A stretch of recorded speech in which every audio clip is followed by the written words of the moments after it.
Okay, welcome back. This is Tharm with Game Design Lexicon. We are currently playing some... Oh wow, that image looks really weird. What does that look like up there? No, it looks pretty normal up there. Nice and sharp, too. You gotta love those Commodore 64 fonts. We're playing Sword of Fargoal for the Commodore 64. A game from 1983. It was written in BASIC, kind of riding on the back of the popularity of Rogue and the Temple of Apshai series. Really awesome game, if you like the simplicity of it. And our music for the day, that was some Catherine Wheel. Just in case you don't know what a Catherine Wheel is, there's two different types of Catherine Wheels. There's that one that is fireworks related, where they have that stick, and then there's like two little, sometimes three, sometimes four, and it looks kind of like a pinwheel and spins around. That's one type of Catherine Wheel. And then, of course, there was one that was invented a lot earlier than that they used to, I guess you could call it like a backstretcher. It was really popular during the Spanish Inquisition, used to torture people. So, Catherine Wheel. Wonderful, wonderful invention. Anyway. Where were we? Oh, yeah. Sitting here reading the news. That's fun. That's really fun. Oh, get away from this guy. He might kick my butt. So... I'm enjoying the news. For a while now. I've always been of the mind that certain political parties and shit. No. Damn it. I just died.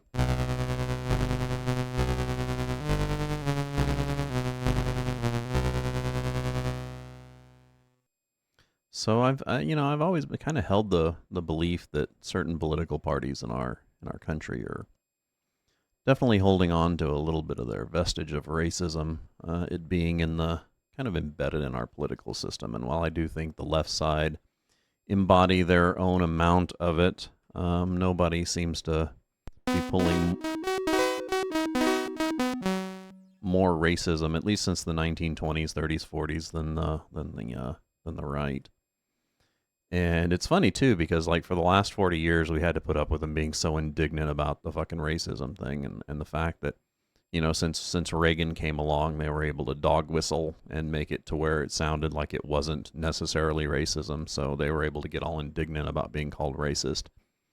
And now, I'm enjoying the schadenfreude of reading the news, and the fact that it's like impossible for them to shy away from the racism, because ever since Joe Biden stepped down as our presidential candidate, they cannot stop talking about the fucking new candidate's race. I mean, it's literally on the headlines of every fucking news network there is. Like, that's all they're talking about. And I just got done watching that interview that Trump had with the black press, with the black journalism, whatever. I can't remember what the exact acronym was, but yeah, that was a funny disaster. I don't know why he agreed to do that. He complained about that it started late, and he blamed it on the bad equipment, the sound equipment of the people running it. Yeah. Unfortunately for me, I used to do the same thing. I used to avoid it too.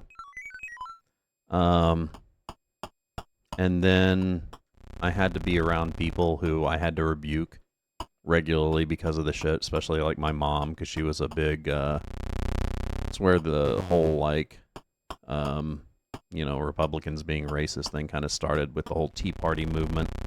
Not that it didn't start even before then, but, my mom was really big into the Tea Party, and it was kind of hard to not rebuke her from going, when you say our president of the United States isn't a legitimate citizen, then you're probably being a bit racist, because why didn't you say that about Clinton? Why didn't you say that about Bush? Why didn't you say that about any president?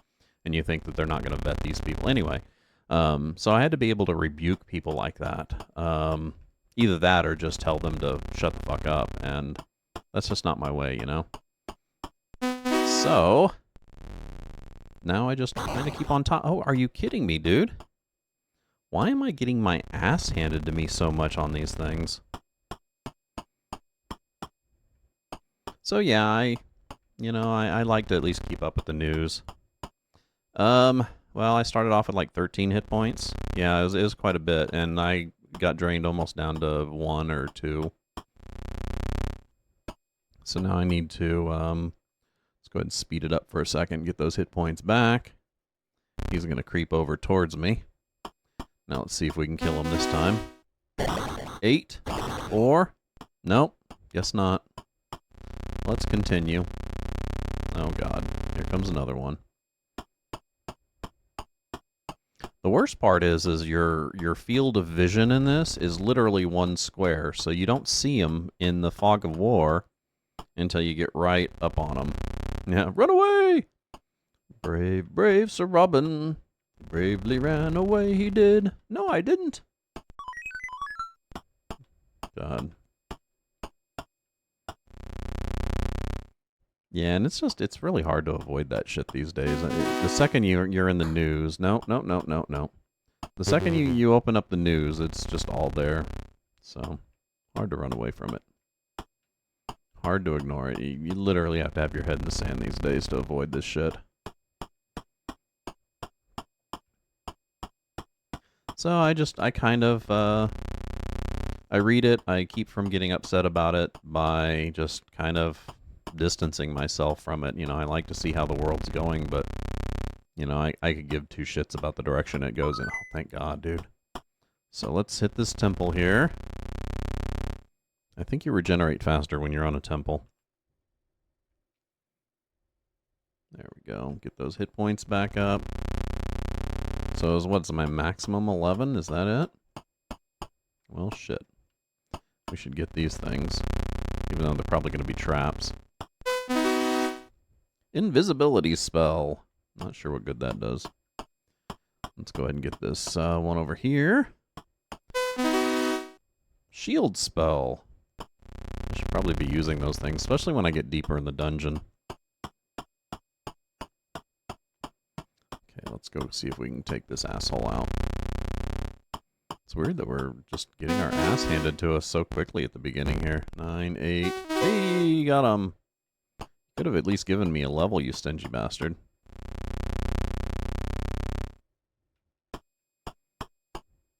Yeah, a second ago. So, I do think the goal of the game is to reach a certain level. It's called the Sword of Fargoal, and I do think that the idea is that you have to go to a certain depth. I'm not sure what depth it is, though, and retrieve the Sword of Fargoal, and then make it all the way back up. So, it's very Rogue in the same type of goal that Rogue had, you know?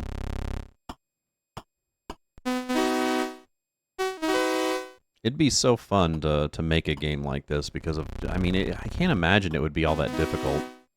I mean, I've already done most of the stuff that you would need to do to make a game like this. I have Rogue on the list of stuff that I want to play too on stream. It was made by the same company. They're both produced by a company back in the 80s called Epyx. Rogue was on 1980, I think, is when it was officially released. So, really awesome stuff, for sure. Did I level finally? I think I did. It's good, I can start beating the shit out of these guys. So I think, yeah, I think the idea of Rogue was the same thing, too, is you wanted to go down to a certain level and retrieve something. It's been forever since I've played Rogue, though. That game was so goddamn unforgiving. Jesus, guys. They make that stupid shark noise any more annoying? Go get these guys. Maybe they'll help me level. Oh, money. Scusa. A werebear. 15, 14. Dead. Gargoyle, 13. 11. Yeah, you notice the damage that they're doing to me is reducing, so my combat skill must be going up. Yeah, the Jaws music kills me, dude. And you can always tell how many creatures are on the level because of how long that Jaws thing lasts. If it goes really quick, then there's no monsters on there. if it takes its time, you know, and just kind of, you know, it's like moving a whole bunch of monsters. So it's kind of telling, which is cool. Okay, level 2. Let's see how well I fare. And I might want to use the thing that I did the other earlier and go back up a level just to earn extra XP. Sucks that I had to start over, too. So I've already been going for like 2 hours. I was hoping I'd get to... I was hoping I'd be able to do well on a game and get as far as I could, but... No, game had to be a bitch. Okay, light spell. Not bad. So those treasures, those random treasures, they're... At the beginning, I was just not hitting them at first, because waiting until I finished the level to get them. But I've since remembered that that's bad, because if the monsters pass over them, they can pick them up. Which is why you hide the gold when you find it. Nope. Nice. So, I can only carry 100 gold, and you turn in gold at the temples for XP. And, I'm maxed out right now. You can get bags, bags of holding to hold more. Oh. Shred. Gone. Nice, not bad. Oh, hey, level 3. That's what I wanted to see. So yeah, I want to go through some of these. I wanted to kind of showcase the games that didn't require a long commitment first. Yeah, the gold's turned into experience, and you have to do that through a temple. The temple's really nice. It's a safe spot. It allows you to regenerate quickly, and you can't be attacked while on it, which is awesome. Yeah, I wanted to showcase games like this that didn't require a long commitment first. And then eventually, yeah, you have to find it first. Otherwise, you'll do like I've been doing, and you just hide your piles of gold as you find them. Oh, no, no, no, no. Oh, god damn, dude. Look at all the guys over here. Oh my god. Yeah, I don't want to mess with that. So, eventually I'm going to get into some 8-bit games that are going to take me a lot longer to complete. Ones that are, like, in the vein of, like, the Ultima series. I stated earlier that I'm not going to do the Ultima series, because those are all kind of cliche and done out, as much as I love the Ultima series. And wouldn't mind playing some of the early ones. Like, I never really did play the first one that much, because I was introduced on Ultima 2, which was... the first one that was ported over to the Commodore 64, which was my household's computer du jour at the time. Oh, there's the temple. Nice! All of them are, really. So, instead of doing Ultima, there's a bunch of other games that I wanted to do that are very similar. There's one that's called Deathlord, which apparently was also put out by Electronic Arts, which owned Origins at the time. That was putting out the Ultima games, and it's one of those ones that basically got Lord British, you know, Richard Garriott all pissed off at Electronic Arts, because they essentially stole the formula for his game to make a game without him. And Deathlord's kind of neat because it has like an Asian theme, a Japanese theme, rather than medieval Europe, which is kind of cool. So I'm excited to play that one. No, no. Come on. No. No? Okay. Then there's another series that I want to do called Questron. Questron's a really awesome one. Again, it's very Ultima-like, except it's more focused, if you ask me, than the Ultima series was. Questron, and then there's another one called Legacy of the Ancients, which is, if you ask me, is kind of like a clone of Questron, just I guess since they made it later, it had a lot more advancements in it. Both of those two, Questron and Legacy of the Ancients, there's 2 games in those series, so if I start on those, it'll probably be, I'll probably be playing them for a bit. And then, what was the last one? The last one was another series called Fantasy, and that's Fantasy with a PH. Not Fantasy, not to be confused with the Phantasy Star series. It's just called Fantasy. And they made 3 of those. They're really awesome games. You make a party of adventurers, and you go and solve the little quest line, the main storyline that they give you. All of them are really awesome adventure games and just... Oh, shit. Shit. God damn it. Oh, shit. What the hell was that? Did I have a potion or something? What the hell? That's awesome.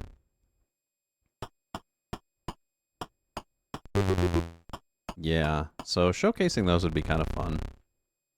And all of those are Commodore 64 games. While they did make the Fantasy series on other computers like the Amiga and on DOS, it was that era where they didn't look as good. And there were certain ones that they... Oh, shit. And there were certain ones that they actually didn't make on those systems. Like Fantasy, they didn't make Fantasy 2 for any system other than the Commodore 64. Deathlord's only on the Commodore 64. Questron 1 is only on the Commodore 64. Oh, The Legends of Carandia. That's one of the ones that was on my list of possible point-and-clicks.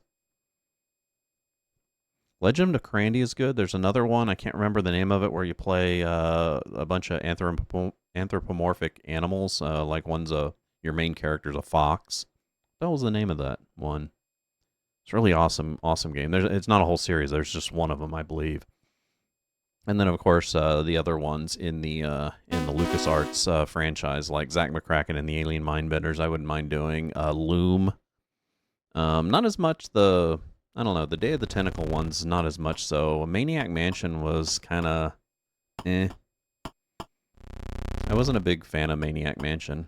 And the Monkey Island series, I'm kind of on the same fence with those as I was with the Ultima games. They're just overdone, you know? Everyone's played the Monkey Island games, so no use in me doing a playthrough of them. Come on, kill him. I went ahead and went back up a level so I could get some XP here.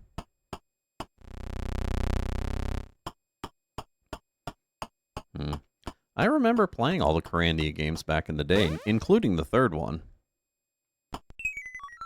And I'm pretty sure I played them all to completion. They're really good games. I like them. I like the comedy in them. They were really, really trying hard to be Monkey Island.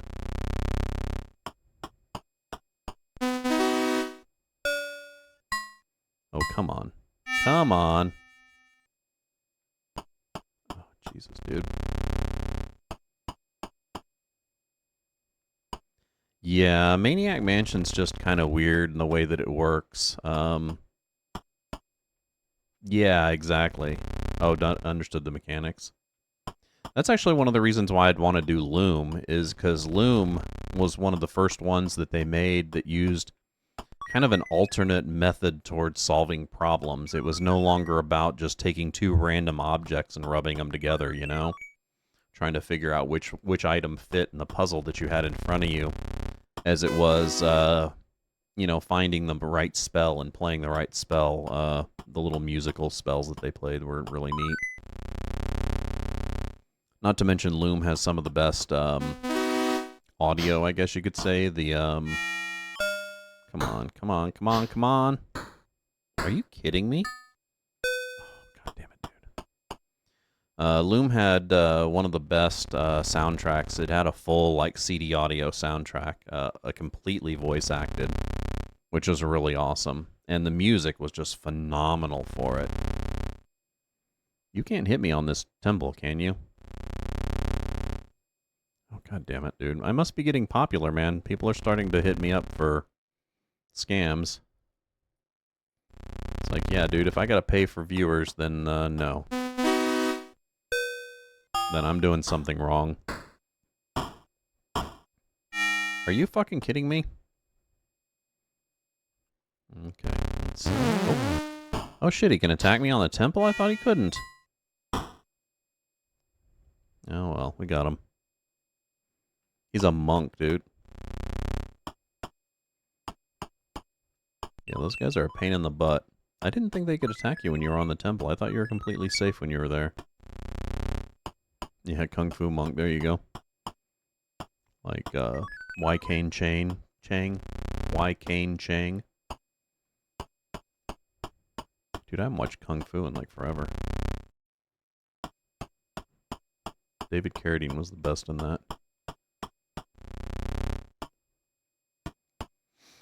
Oh my god. Dude, I can't believe that I'm having such a hard time. I think I'm back on level 1. I went up a staircase just to get a little bit of extra XP so I wouldn't get my ass handed to me so badly. And I'm still getting my ass handed to me so badly.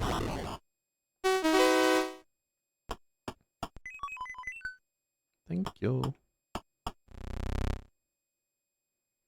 Oh, did they make a second one? Oh, God.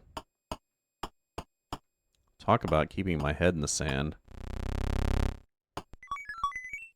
How many times have they rebooted a series and it been, like, really good? I mean, how many times have they just taken, like, a complete nostalgia series, rebooted it, and it was just awesome?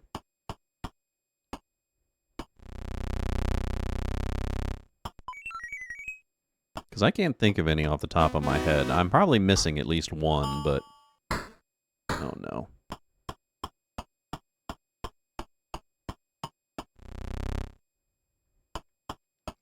Like, at one point in time, I used to say that one of my favorite shows, for proving the example of going past about 8 seasons was a horrible idea, was Red Dwarf, and then they rebooted it, and it's like, bleh.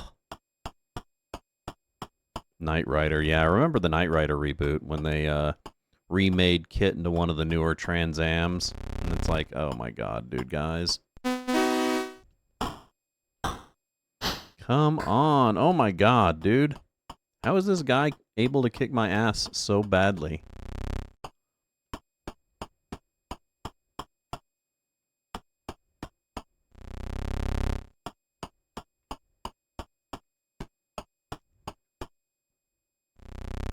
No joke, dude. Yeah, and, man, so... every so often I'll revisit an old show that I have fond memories of.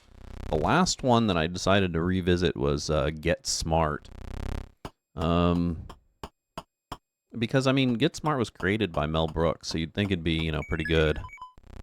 Unfortunately, created by doesn't mean written by. And you'd think had he written it, it probably would have been a lot better. But revisiting it, man, I can see why I liked it as a kid, but man, it's just like impossible to get into as an adult. The writing is so horrible and one-sided. I really wanted to watch The Nude Bomb, but I couldn't find a place that was streaming it. I figure if I watched the actual movie, The Nude Bomb, instead of watching the TV show of Get Smart, it would be a little bit better, but... But yeah, the TV show, man, I don't know what it is. It's like, I don't think TV really came into itself, with the exception of like a few shows over the first like few decades. Come on, kill him, kill him, kill him! Oh my god! Oh my god! Oh my god! Come on, kill him! Jesus, come on! Oh my god, Jesus, goddamn!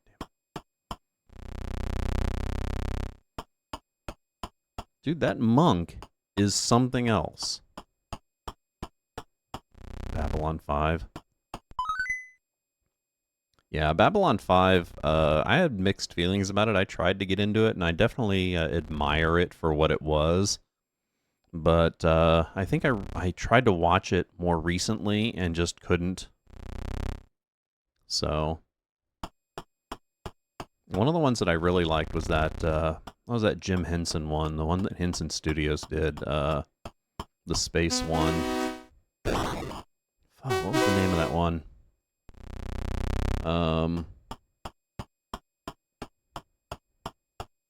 Farscape. Oh my god, that one was awesome. I loved Farscape.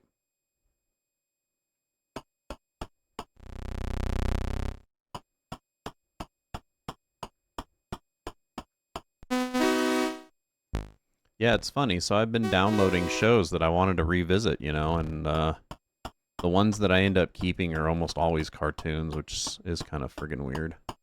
Like adultish cartoons, but cartoons nonetheless.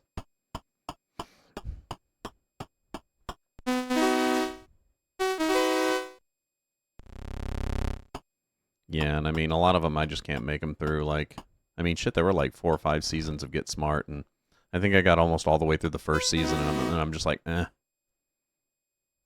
I tried to relive Greatest American Hero, which was a 80s series that I absolutely loved. In the 80s, obviously. Tried to revisit it, and it's just horrible. It's, oh my god. Yeah, Greatest American Hero. The storyline for it was awesome. It was about a teacher and an FBI agent who are friends who aliens give him a suit that basically turns him into Superman, except he loses the manual to the suit and he doesn't know how to use it. So him and the FBI agent have to spend their time solving crimes. Oh, finally. Jesus, that guy was tough.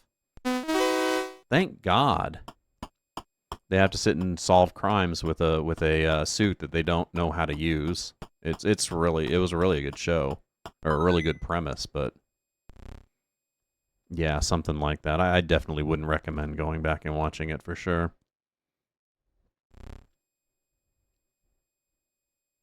It was it just, a lot of those shows were really, the writing was really shallow on them, and it was really hard to get in because of it. As a matter of fact, the house that I'm living in is with my sister, and they keep their TV constantly on that on the Hallmark Mysteries channel, and pretty much every show they watch on that reminds me of the shallowness of a lot of like TV writing, and I just can't watch it. I can't. It's like I feel like the shows are insulting my intelligence. I don't really want to like be like stuffy or like say that the shows are beneath me, but man, it is like really hard to watch them because they're just really, really bad writing. Not to mention, I don't really like the way that it portrays crime solving and the police department and stuff like that. Yeah. And I guess that's why they're TV shows and not, movies or whatever, but unfortunately, I feel that way about a lot of movies, too. I think movies, I mean, there's a lot of media out there that's still really good, and even old stuff that's still really good. It's just, I think, I've gotten to the point to where my tastes for them have narrowed. Like, unless it's on the smaller side of phenomenal, I probably don't even want to deal with it,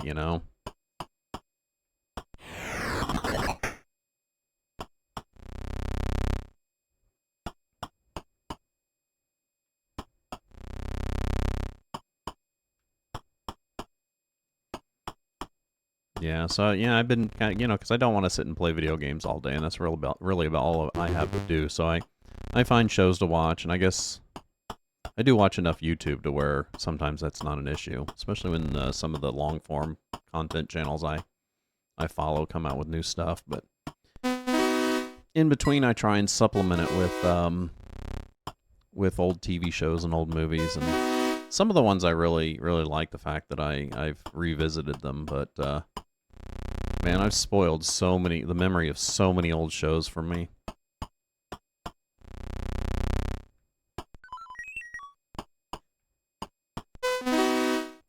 One of the ones that I probably want to go back and revisit too are the old Wild Wild West shows. Talk about horrible reboots, dude.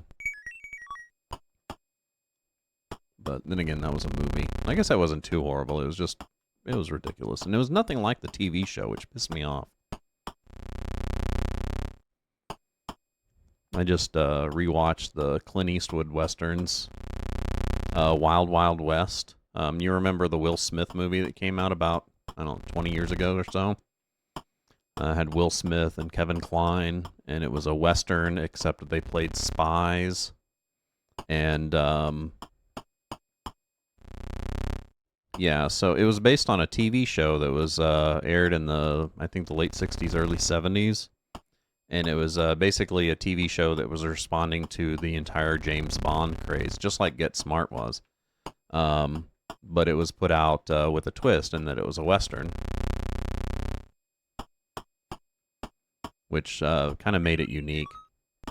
But, the TV show was more like like the old traditional James Bonds. Yeah. You know, a cowboy with special gadgets that were more appropriate for the time than the movie was, for sure. You didn't have huge metal spiders and shit like that. Anyway, this is Thorn with the Game Design Lexicon. Where am I? Got one more block coming up. We're going to go ahead and play one more block after this break. If you like our content, make sure you give us a follow here on Twitch. Subscribe over on YouTube. Well, yeah, and the show was steampunk. Even the show itself was steampunk, but it was more subdued. It wasn't as fantastical. So, but then again, that kind of makes sense because of the TV show. There's not going to have they're not going to have as big of a budget to make, you know, huge metal spiders and stuff like that. So it to me, it was like one of the first examples of true steampunk, the TV show, that is, because it came out, like I said, around the same time as like Star Trek, the first Star Trek show did. Anyway, I'll be back after this short break. Enjoy some more Catherine Wheel, and we'll do one more block of, you know, I thought I was going to have a problem making 3 hours of Sword of Fargoal, but it seems to be falling in. I will be back shortly.